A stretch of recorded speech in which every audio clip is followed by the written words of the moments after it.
What's up everybody, and welcome to the channel. In today's video we're going to take a look at the all-new 2025 Mini Cooper S hardtop two-door. This one's finished in midnight black. MSRP is $37,500. Big shout out to Flow Mini of Winston-Salem for providing this new car for today's video. Take a look at their website, links down below.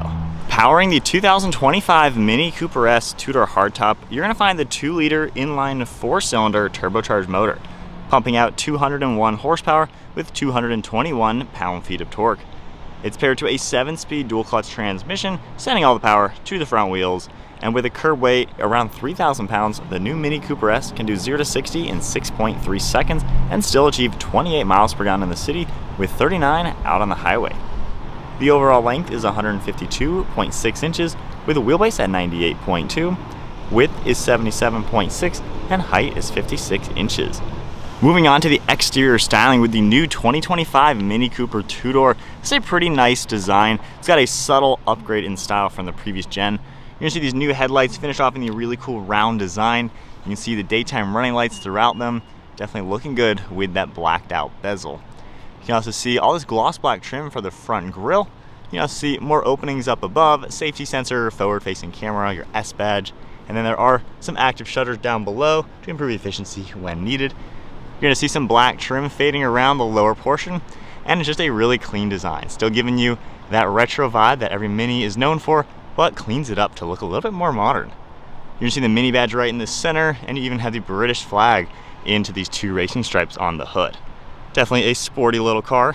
At the side profile, you're gonna see how that plastic front splitter makes its way to the fender surrounding the wheel. You got a nice multi-spoke design for the 17-inch wheel, finished in a gunmetal color. And I love how that clamshell hood surrounds the headlights and cuts its way to the fender. You can see a nice pinstripe as well, gloss black for the mirror caps, as well as the door handles. You have a side view camera, and then all black for the roof and A-pillars. The big windows on the side with a little bit of a roof rack along with your panoramic roof, and then the side profile is very proportional and short and stubby, just like we know and love from these Minis. Coming around to the side, you can see how everything is nice and sloping, super smooth bodywork, and then I love the updated taillights. They look really unique. As we tap the buttons, you can take a look at the lighting themselves. It's definitely a sporty looking little car.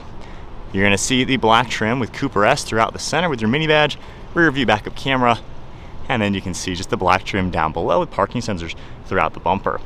It's a really cool looking car, just looks a little bit more futuristic than the previous years. Definitely comes together very well to be a nice compact sporty car. Moving on to the key fob, you got Mini on the back side. On the side you're going to see the tailgate release, panic, and unlock. Then you have remote start, and the lock button is the Mini badge itself.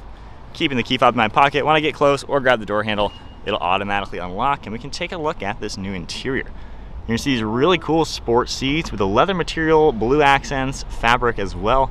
And then taking a look at the door panel finished off in black. You have a nice black fabric for the upper portion, small release handle, all of your controls for the windows and mirrors, a little bit of padding, grab handle, lock and unlock, and a speaker. You have all manual controls for the seating. You can pump this one up and down, and then you also have a recline lever. You can slide the forward ones for forwards and back. And then a closer look at the seating material. I love the blue accents, really cool perforations throughout the center, and I love the sporty fabric with more blue stitching. Making our way up the backrest, it says Mini in blue, and then we have fabric for the headrest. Definitely a nice set of seats. They look really sporty. And then you got a pretty cool design for the steering wheel with black leather, then a fabric strap for the third spoke, contrast stitching, and then some bronze accents for the logo. And then now sitting inside the 2025 Mini Cooper S hardtop, put my foot on the brake, we can just twist this one, and that is gonna fire up the car and everything. On the steering wheel, you are gonna see controls for cruise control on the left side, Bluetooth and audio on the right side, and then the right stalk will have all the windshield wiper controls, and then the left stalk has some headlights as well as turn signal. To the left of the steering wheel, we do have an air vent, and then this nice fabric material across the dashboard. There is a heads-up display, kind of showing you some basic information. Then we have more of this fabric across the dashboard, a leather strap, kind of a rainbow of colors for all the stitching, which is a pretty unique touch. Then you have your 2 air vents. Moving on to this new infotainment screen, it's about 9 inches, the size of a basketball. So right now on the climate screen, you can see kind of half of the British flag even. You can easily adjust your temperature, fan speed, everything like that. Temperature will be down here. You can just tap that, toggle it. You can even slide it as well just to get it into a colder temp. You can also go into auto, where it actually will show the whole British flag, which is a unique touch for it for sure. and then tapping the home icon puts you back into here. You're gonna see power, speed, all that up above. You have navigation screen, you can swipe to the left, see telephone, and you have quite a few different things that will pop up as you rotate left and right. We can also adjust your drive modes down here by tapping this toggle. It'll go into quite a few different menus. Hopefully you can hear a nice little animation. So this is the efficiency mode. Of course, as you drive and everything, it'll change how the car's gonna operate. Toggling it into others, we have a few more. The timeless one looks pretty neat as well. It loads and then plays a nice little sound, but you got your massive gear, tachometer, everything for that. And then if we go all the way up, you can even use touchscreen. The go-kart mode is your sport mode. This one is my favorite. And then you have the massive speedometer, tach, fuel, all that good stuff. So anyway, if you go into the home icon, you can also go back to all these screens. You can toggle that back and forth, and you have a few more things of information, infotainment, vehicle, you can adjust all of that. We have the phone integration as well. Navigation system for the full screen, which looks super cool on the round screen, and then back into climate. Now if we go ahead, push this up into reverse, you got a nice backup camera, top-down view. You can go into your different camera settings as well, panoramic view as well. If I go into drive, you can see that front view camera, and then we just tap the P, and we're back into park. Underneath that, you're gonna see that engine start stop. We have those modes, volume on the right, a few more controls down below, and then there is a spot right here you can place your phone for some wireless charging. We have cup holders and storage down below that, all sorts of extra storage, USBs and some plugs, and then a nice armrest with a little bit of padding. Glove box on the right side has a pretty large bucket. And then one last look at the interior. This is a really cool interior, honestly. I like the use of materials, fit and finish looks pretty funky. And then you have the two sunroofs up above with manual sunshades. Of course, you can open up the glass. We have an interior camera and then a thin mirror up above. Now this car also does have back seats. You can grab the handle on the front of the seat, pull that forward, gives you a little bit of a walkway into the back. You're gonna see two seats back here, finished in the same materials. I like all the smooth leather and then that cool fabric as well as contrast stitching. Headrests even fold down for better driver visibility. You're gonna see a speaker back here and then one individual cup holder. All right, so sitting down the back of the little Mini Cooper, if I go ahead and pull the seat back, so at 5'11", it's not the worst. I mean, I do actually have really good headroom, especially given this isn't just a sloping rear end vehicle like a normal coupe. So you actually have decent headroom, I mean, like a ½ inch, so it's better than nothing. With the driver's seat at my height, I do have to have my legs around this seat to fit. It's not bad. There's no climate control vents, no armrests on the right side, but you do have a big window, of course the window up above. So in a pinch, I mean, this honestly is a practical 4-seater car. Obviously this is more for storage and things like that. People in a pinch, but nonetheless, not too bad for a little car. Moving on to the cargo area, you can just grab the button underneath the name, manually lift it open, and we have just a little bit of storage in here. You can see it's pretty small for sure, but maybe 4 backpacks you could probably fit. There's also a privacy cover just to cover that up a little bit. And then very easily we can remove these straps. This privacy cover is hilariously tiny. That is definitely funny how compact so many things of this car are. But with it down, you can see a little bit more space.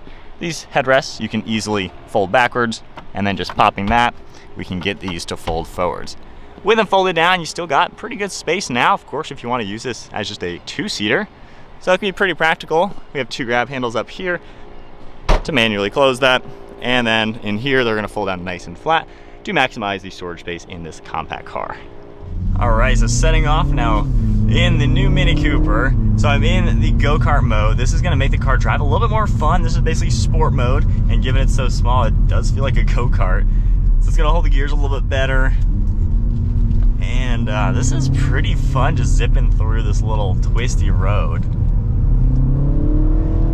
For not having that much power, this thing actually packs a really good punch, even just kind of half throttling it, getting around these little turns. I mean, this car honestly is fun. It is like a little go-kart. You can just have some fun in it, rip it around some back roads, and it's pretty cool. Obviously the footprint of this car, this thing is super easy to just maneuver. You know, the camera system works pretty well. It doesn't really take all too much time getting used to the cameras and the gear selector and everything, but it's pretty cool nonetheless. You know, if we toggle into a different drive mode, I do like the look at Timeless. That just looks really unique. But, you know, in that mode, you still feel a pretty peppy aspect to the car.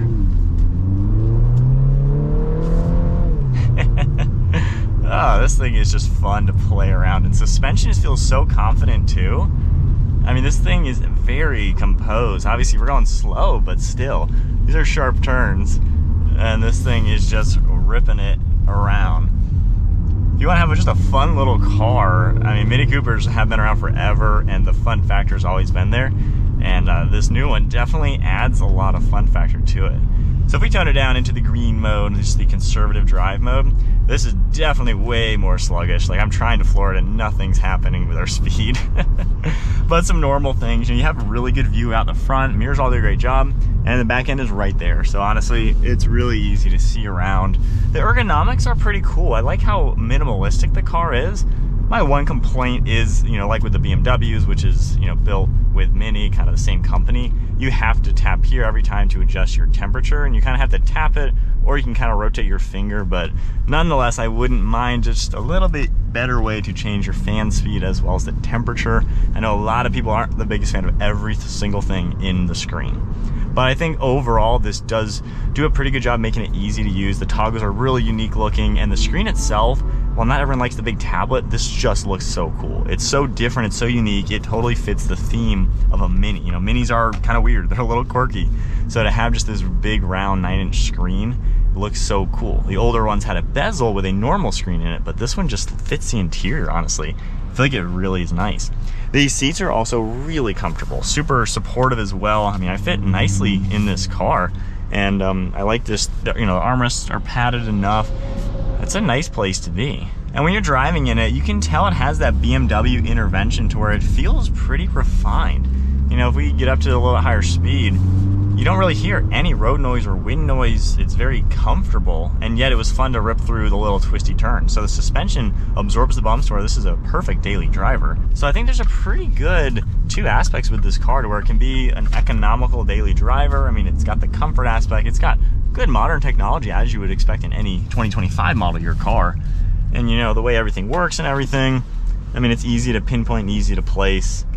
Really no complaints if this is going to be your daily. I think you're going to be able to enjoy the drive since it's relaxing, and then also have a fun factor out of this car.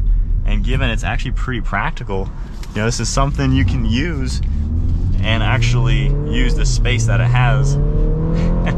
This thing's peppy, man. For not having much power, this thing is peppy. But, for the limited space it does have, it still is maximized to where it's a pretty practical and fun car.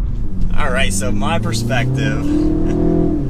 So we're in go-kart mode. This thing is quick, especially in this mode. You can really feel the power from the turbo. I mean, it gets up and goes really nicely. I like a little bit more aggressive on the transmission. I wouldn't mind paddle shifters. I feel like today's day and age, every car is throwing you paddle shifters, whether it's a basic economy car with a CVT or a performance car. So I am a little shocked that there's no paddle shifters in this for being kind of a sporty car. So we'll just tone it down as we get to the fun road again. The core mode seems like kind of your typical drive mode. Man, the animations it plays, the sounds are funny for sure. But just in this mode, you can tell the car tones down just a little bit. But, like I said, the comfort in this is pretty nice. It's a nice place to be. It's fun to drive. It's really comfortable too. And it has that playful aspect to the driving characteristics, to where you don't have to be in a boring car if you want just kind of a relatively affordable, smaller, compact car. So I feel like Mini's giving you a fun factor. It's hard to drive this car without smiling, I think. Just because the way it looks, it's quirky, it's a little weird, but it makes it fun. In a world where so many cars are pretty boring, it's just so cool that this car is so quirky and fun. But back into go-kart mode, we'll go down the twisties. Make some good sounds. Of course, those are through the speakers. The exhaust doesn't make really any sound. But yeah, these are fun autocross cars for sure. And this thing is no short of a fun little go-kart. Oh man. I don't think there's any big complaints with the car. I think overall it's a pretty cool design. I think the updates aren't too crazy for being like the newest generation now. But if we just relax back again on a normal straight highway, like I said, it's comfortable, it's quiet. It is very spacious for being a small car. I mean, this truly is a lot of room in here, headroom, legroom, arm room. I don't think there's really any true complaints. I feel like if you're looking for this car, it's already gonna be a little quirky, a little bit weird looking inside and out. But it comes together very well. I think they've integrated the screen really well. I like the way it works. Like I said, I wouldn't mind like fan speed and temperature somewhere on it. That would just make it that much better. But I don't know, it's a fun car to drive, and it can kind of do what you want. I don't think there's really anything else to talk about with this car. It's simple. It's a simple car overall with all the technology you would need, and it just has that fun factor without being hard to drive or weird to drive. There's some quirky cars out there that are just weird, and this one's quirky and fun, but also very livable for the day-to-day. Well, if you enjoyed the video, give it a thumbs up, hit that subscribe button, stay tuned for plenty more content. Big shout out to Flow Mini of Winston-Salem for providing this car for today's video. Take a look at their website, linked down below, and I'll see you all in the next video.